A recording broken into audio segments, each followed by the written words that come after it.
वो जोर जोर से तोड़ रहा था। उसके साथ 5 आदमी और थे। सबने मिलकर कब्र खोदनी शुरू की। हर बार जैसे ही मिट्टी हटती, पास खड़ा एक तांत्रिक सुअर की पीठ पर चाकू चला देता। 2.5 साल की लगातार मेहनत के बाद आखिरकार ताबूत नजर आया।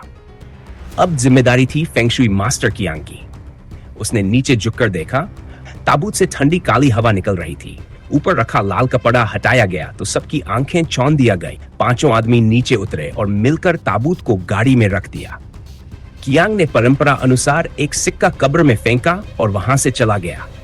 पर उसी रात एक लालची आदमी वापस लौट आया। उसे यकीन था कि ताबूत में खजाना छिपा है। वो खुदाई करने लगा, तभी एक सांप चुपचाप बाहर निकला।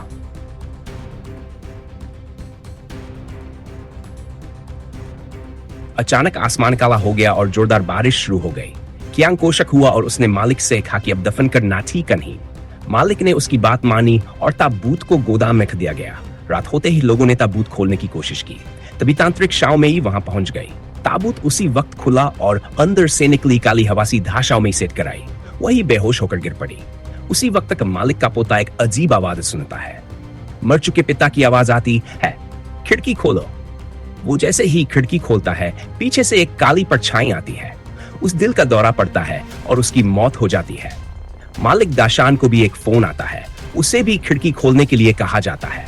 वो मना करता है, लेकिन उसके हाथ खुद ही खिड़की की तरफ बढ़ते हैं। जैसे ही खिड़की खुलती है, अंदर एक अजीब हवा आती है और वो नियंत्रण खो बैठता है।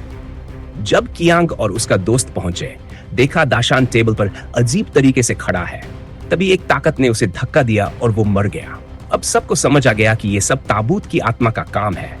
फौरन ताबूत को उठाकर शमशान ले जाया गया।